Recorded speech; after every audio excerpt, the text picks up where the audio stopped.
¿Qué es la muerte?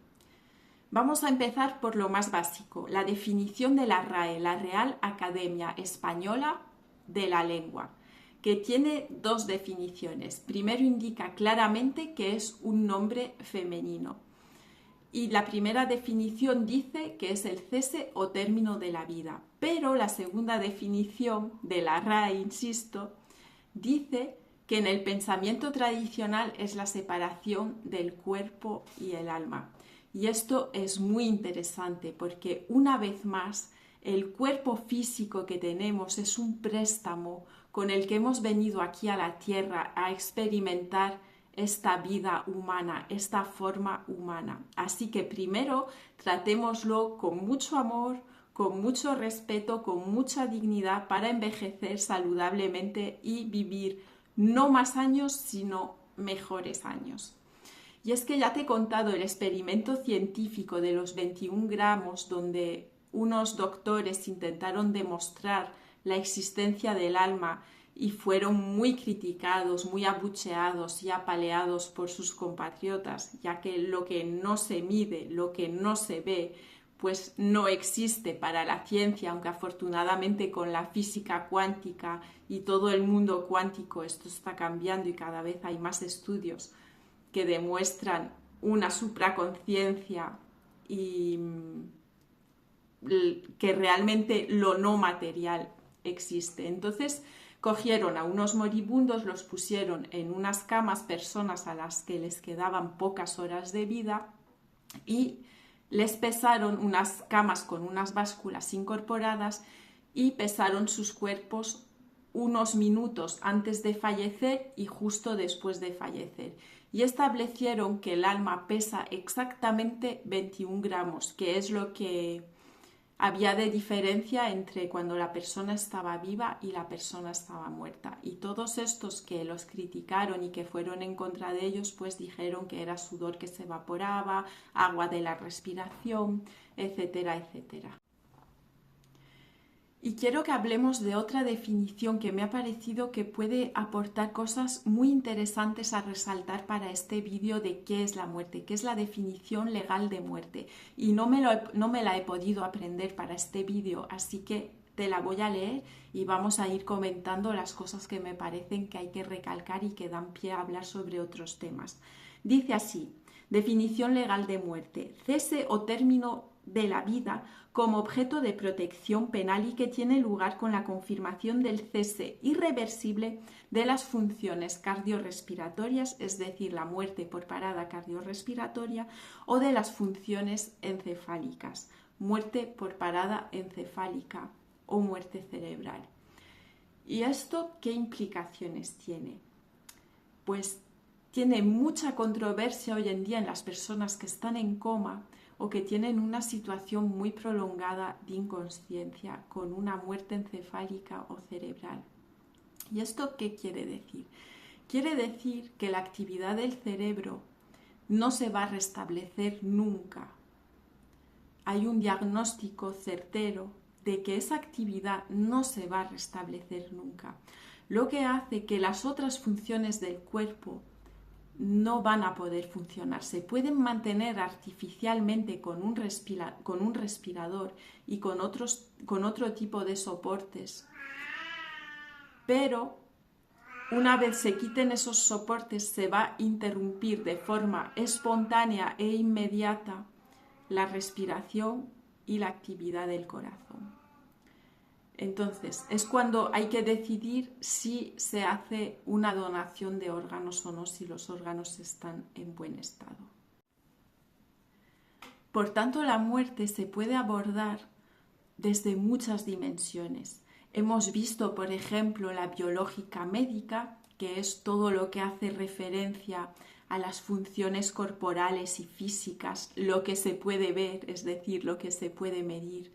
Pero existe otras dimensiones, otras corrientes, como son, por ejemplo, la filosófica o existencial, donde muchos filósofos intentaron explicar la muerte desde muchos puntos de vista, Es un tema muy interesante, la verdad, ver las distintas mentalidades de cómo cada uno ve lo que es la muerte. Pero en definitiva, si tenemos un alma y tenemos una conciencia que no es visible y que nos da acceso a lo que no es perceptible con los 5 sentidos, incluso hay estudios ya que explican cómo la conciencia está fuera de nuestro cuerpo. No sabemos exactamente dónde está, es como si estuviera en la nube de las conciencias, en la nube de las mentes, de los pensamientos. De hecho, por eso es posible acceder a conocimientos, pensamientos y sensaciones de muchas personas que están en la conciencia colectiva. Y por eso este movimiento filosófico existencial pues indica que nuestra conciencia podría estar fuera de nuestro cuerpo. Luego está pues la religiosa y espiritual. Y es que esta hace mucha falta en el momento del morir. Y no te hablo de religión. Aquí cada religión tiene su propio concepto y su propia dimensión de la muerte. Por ejemplo, para los judíos el alma no puede salir del cuerpo si lo enterramos enseguida.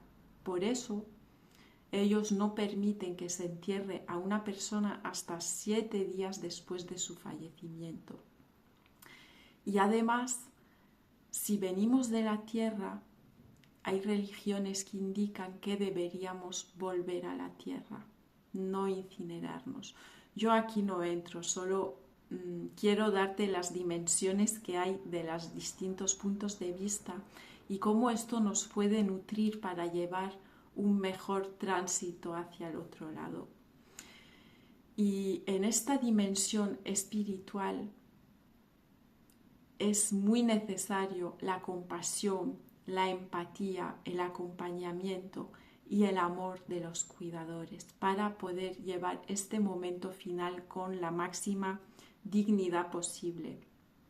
Porque ya hemos dicho muchas veces que lo importante no es dónde morimos, sino cómo y con quién.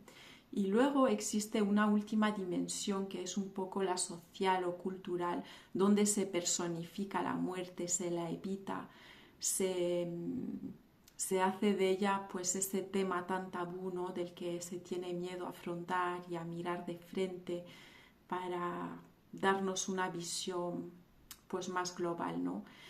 Porque yo creo que lo más interesante de aprender sobre nuestro cuerpo, nuestra salud e incluso sobre la muerte o las muertes que vamos a experimentar en nuestra vida es no cómo vivir más años, sino cómo vivirlos mejor, porque la esperanza de vida aumenta sin cesar, la natalidad está disminuyendo y muchas poblaciones, la de España es de las más envejecidas, pero van a tener un serio problema demográfico. ¿Y por qué es importante pensar en todo esto? Porque cada vez hay menos gente joven que va a poder cuidar de nosotros. Entonces tenemos que ser actores y responsables de nuestra propia salud porque no sabemos cómo van a ser esos momentos, cómo va a ser la cultura, cómo va a ser la sociedad, si tendremos fondos para lo que necesitemos en esos momentos.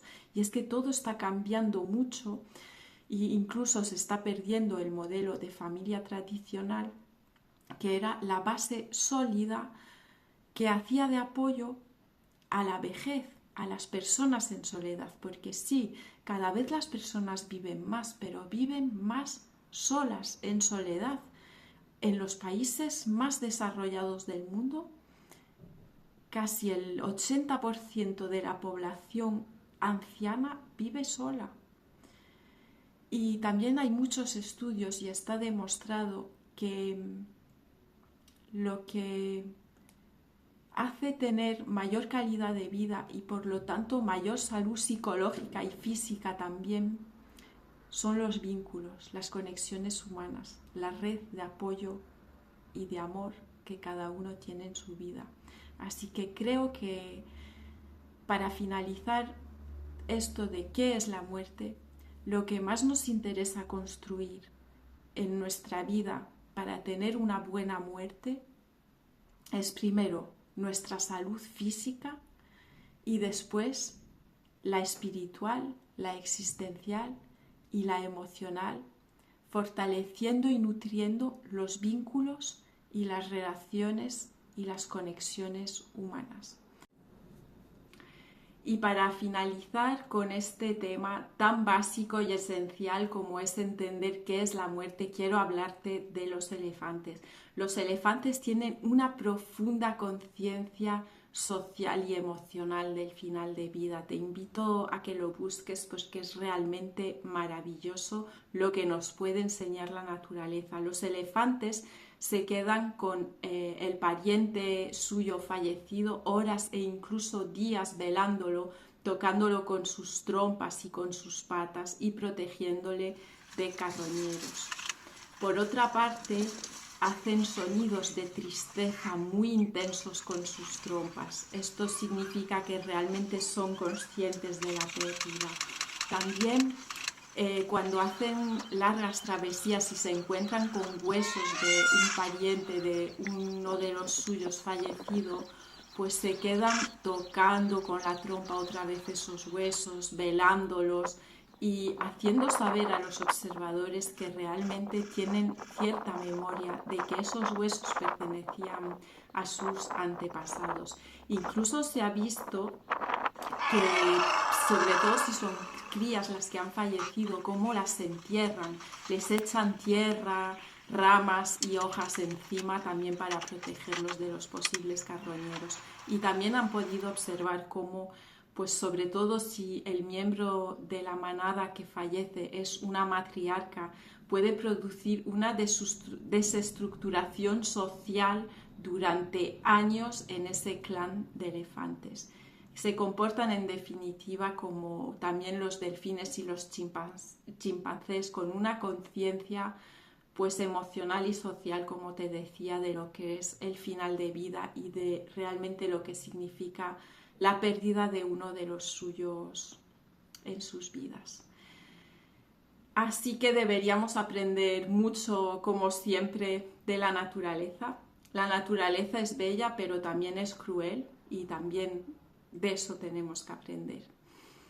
En definitiva, te agradezco muchísimo por haber llegado a este punto del video. Te invito a que le des un me gusta, a suscribirte porque me animaría muchísimo a seguir aprendiendo para informarte a ti e investigando sobre todo este tema tan necesario para vivir una vida mejor y hacer ese tránsito mucho más amigable. Soy Elena Alonso, enfermera, terapeuta de atención integral y te acompaño en procesos de final de vida. Y nada, nos vemos en el próximo vídeo. Te quiero mucho. Gracias.